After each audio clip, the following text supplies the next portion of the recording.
Aláròyé máa wí o. Ṣẹ́yìn náà ti gbọ́ ọ̀rọ̀ tí bàbá Ahmed fi ránṣẹ́ sáwọn ọmọ Nàìjíríà. Alága gbogbogbò ẹgbẹ́ òṣèlú People's Redemption Party PRP ọ̀gbẹ́ni Hakeem Baba Ahmed ti rọ àwọn ọmọ Nàìjíríà pé kí wọ́n má tún lajú wọn sílẹ̀ láti jẹ́ kí olórí orílẹ̀-èdè yìí Ààrẹ Bọ́lá Ahmed Tinubu ó padà sípò àṣẹ mọ́, nítorí bí ọkùnrin náà bá fi lè tún wọlé sípò àṣẹ gẹ́gẹ́ bí ààrẹ orílẹ̀-èdè yìí, ó ṣeé ṣe kí nǹkan túbọ̀ bàjẹ́ sí i ju bó ṣe wà yìí lọ. Ó ní lọ́wọ́ yìí nǹkan kò dára, ètò ọrọ̀ ajé orílẹ̀-èdè yìí ti dẹnu kọlẹ̀ pátápátá, bẹ́ẹ̀ ni kò sí ohun tó ń jẹ́ ètò ààbò mọ́ láàrin ìlú, agbára káká làwọn mẹ̀kúnnù fi ń rí ọwọ́ tìbẹnu lójúmọ́. Ọjọ́ Ẹtì Friday, ọjọ́ 1 oṣù karùn-ún ọdún yìí ni Baba Ahmed sọ̀rọ̀ ọ̀hún di mímọ̀ lásìkò tó ń bá àwọn oníròyìn sọ̀rọ̀ nílùú Àbújá nípa bí nǹkan ṣe rí láàrin ìlú lásìkò yìí.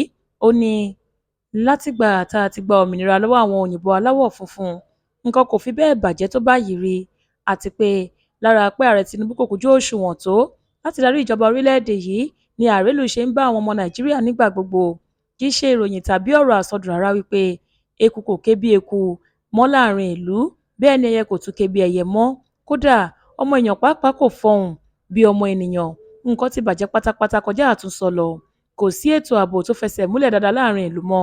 Bẹ́ẹ̀ ojoojúmọ́ ni owó náírà wa ń dọ̀bálẹ̀ fún dọ́là. Nǹkan nira fáwọn ará ìlú lọ́wọ́ yìí. Ìjọba tó wà lóde yìí kò sì rí nǹkan kan ṣe rárá. Àwọn ọ̀bàyéjẹ́ ẹ̀dá tí wọ́n ń parọ́ fún wọn ni wọ́n ń yí wọn ká. Àwọn ọ̀dọ́ Nàìjíríà kò lọ́jọ́ iwájú gidi mọ́.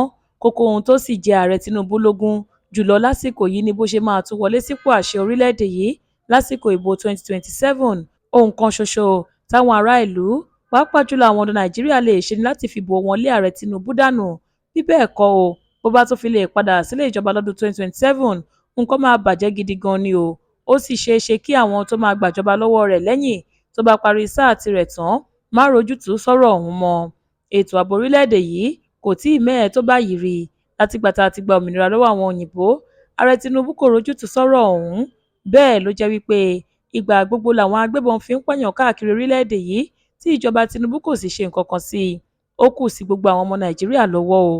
Àwọn ni wọ́n máa sọ bóyá ìyà tí wọ́n ń jẹ ti tó tàbí wọ́n sì fẹ́ jẹ sí i.